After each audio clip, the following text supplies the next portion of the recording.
you, Donna. Thank you all for attending today. What a treat it is to see this.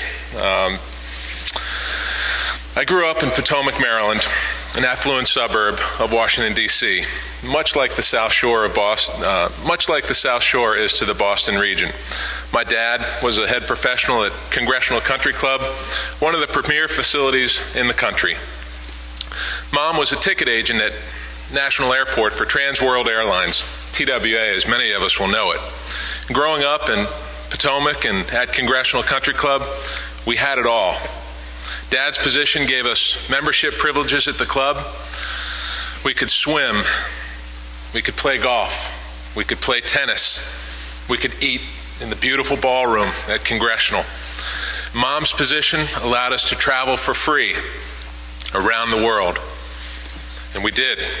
We went to Venezuela and Colombia, Panama. We skied at Chamonix, France. We skied at Taos, New Mexico. We even went to Disney World. And in November 1974, at Congressional Country Club, I even had the opportunity to meet the President of the United States. Up in the top left-hand corner, you'll see Gerald Ford. A nice grainy photo from 1974. My teenage years, we can change it to the Inly slide now. My teenage years were not much different than most teenagers. Socially, I was trying to find my way. Although I was very athletic, I wasn't particularly loyal to any one group. I worked hard at my studies and occasionally hung out with the bookworms.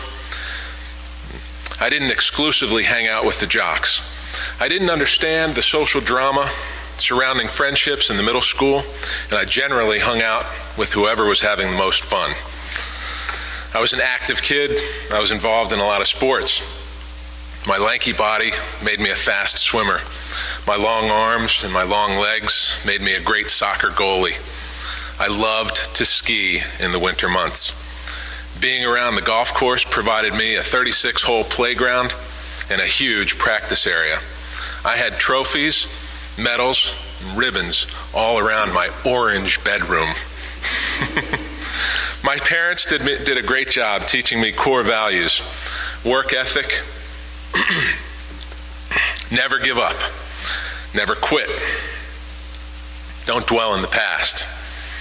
Honesty, loyalty, integrity were all popular topics in our house. Enjoy the competition, be a good sport, never stop learning, learn from your mistakes. And I always learned from my older sister's mistakes. With my core values established, I had a fairly good idea of who I was. Like most teenagers, I didn't know what I wanted to do. During the countless hours I spent at the golf course, I fell in love with the game, and I aspired to be a PGA Tour player. My ultimate dream was to win the British Open at St. Andrews. I could envision myself walking down the 18th fairway with the big yellow scoreboard on the left-hand side of the 18th fairway in a sea of people. With my athleticism and work ethic, I believed it could come true. Who knew that a pea-sized lump in the palm of my hand would forever change my identity? After 2 surgeries to remove the tumor in the palm of my hand, doctors remained skeptical that the cancer had microscopically migrated to another part of my forearm. After weighing all of the options, we decided that a below-the-elbow amputation would provide the best outcome. On May 15th, 1979, 1 month before my 9th grade prom, I lost my arm to cancer. As an amputee, I was now a minority in a world of able-bodied people. Today, 115,000 people, 115,000 Americans become amputees every year. As a teenager, I was wondering where all of these amputees were. Particularly, where were the teenage amputees? I learned a lot from other amputees. A lot from other amputees in the hospital, regardless of their amputation type. Just because somebody was a lower extremity amputee didn't mean I couldn't learn from them. 4 months after my amputation, I competed in the National Amputee Golf Championships and learned all about amputee sports. 8 months after my amputation, I learned to ski with one arm. And I remember checking into the ski dorm at Winter Park, Colorado, while my mom stayed in the bedroom upstairs. All of my bunkmates were on the slopes, but their prosthetic limbs, their crutches, and their wheelchairs were all about the room. I realized this was my new world. Suddenly, I didn't feel like a minority anymore. Next morning, I had breakfast with a bilateral amputee that had no arms. He asked me to butter his toast. And if you've ever seen a one-armed guy try and butter toast with a cold piece of butter, it's not a pretty sight. And from that moment on, I vowed never to complain about my disability. As a 14-year-old competitive athlete, thank you, Louise, good. I was still looking for an outlet. I found it at the National Handicapped Ski Championships. And yes, that's what it was called. It was the National Handicapped Ski Championships. Over the next 4 years, I amassed 6 gold medals, 2 silver medals, and 4 bronze medals. The capstone of my skiing career was being named to the 1984 U.S. Handicapped Ski Team. We traveled to Innsbruck, Austria to compete in the 3rd World Winter Games for the Disabled. I still get goosebumps thinking about parading into the Olympic ice stadium with over 500 disabled athletes from 22 countries. Sadly, the IOC wanted nothing to do with us. There was no funding, there was no publicity, and we could not use the iconic Olympic rings. So we made our own version of the rings. You can see on my uniform patches, there are 5 broken rings, but they were all gold because we were all champions. I'm proud to say that these 22 teams, these 500 athletes, and those that came before us, pioneered the Paralympic Games to be the 2nd largest participatory sporting event in the world today. The IOC is now happily involved. Major media outlets are now covering the Games. In 1982, we can change that, Louise. My father lost his job. My family endured financial hardship throughout the 1980s. My college savings were drained to save our house from foreclosure. Nevertheless, I enrolled at Arizona State University, intent on paying my way through school.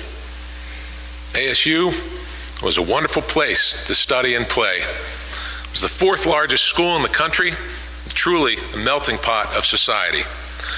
We felt the tug of forward-thinking and forward-looking students from Los Angeles. We were influenced by the gentle ways of the Midwest. We embraced the festive and hard-working culture of the Latino and Mexican communities. We felt grounded by the Native American communities surrounding us. Mexico is a 3-hour drive to the south. The Grand Canyon was a 3-hour drive to the north. All of this harmony came crashing down during my senior year, spring 1989, when ASU students and ASU police publicly humiliated 2 black students at a fraternity party on campus. The black students were spit on, they were maced and called names that I will never, ever repeat. Student leaders organized a 3-day sit-in at the Memorial Union, and we protested the administration's hostile and unfriendly policies towards minority groups on campus. I graduated shortly thereafter. I did not learn of the outcome of our protests until I was doing research for this presentation about 2 weeks ago. It was rewarding to read that a 1992 program promoting cultural diversity on campus while protecting freedom of speech was now the model for many campuses around the country. Fast forward to the present day. In my business development role for Hanger Clinic, I work with the medical community to educate them on the prosthetic technologies available for their patients. As team leader for our Boston Strong group, I connect well-adjusted amputees with new amputees to provide them hope and inspiration and gentle guidance. In the 2014 one-year anniversary for the Boston Marathon bombings, we brought in a triple amputee from California, Cameron Clapp, double above the knee amputee, to run in the 5K in support of the Boston Marathon survivors that we provided care for. Cameron finished the race, the 5K race, in 26 minutes as a double amputee. Truly remarkable. By deeply involving myself in the very thing that defines me, the amputee community doesn't feel so small or so isolating as it did at age 14 when I lost my arm. So what about my dream of winning the British Open? I fulfilled my dream of winning the British Open when I won the one-arm World Championships in 1993 and 1994, the latter on a British Open golf course named Carnoustie. Yet I still had a burning desire to compete at St. Andrews. In 2012, the Society of One-Arm Golfers hosted their 75th One-Arm World Championship at St. Andrews. Louise, yeah, thank you. At 48 years old, and 34 years after losing my arm to cancer, I made it to the semi-finals, the One-Arm World Championship at St. Andrews. I was the third best player in the world. And on July 4th, 2012, Independence Day in America, I walked over the Swoken Bridge with my caddy, Jake Ramsden, sophomore at University of St. Andrews, studying math, and I openly wept as I walked up the 18th fairway with my caddy. My dreams had come true. So how does this all tie in to exploring your identity through diversity? Well, aside from my family and my core values, so much of my identity is from my amputation, my disability, the thing that defines me. Many of my most memorable accomplishments are because of my disability. Growing up in Potomac, that congressional would seem like an insulated place to be as a kid. Even though I could eat in the finest dining area at congressional, I felt most at home eating in the caddy shack. The food was better, and the stories were always memorable. My friends and I sought out culture and diversity wherever we could. We'd ride our bikes all over Potomac, and when Potomac got stale, we'd ride the city bus from Potomac down to DC and to Georgetown. And we learned more about diversity and culture in those one-hour bus rides than any class could ever teach. In closing, I truly believe the world is one big sandbox, and we can all play together.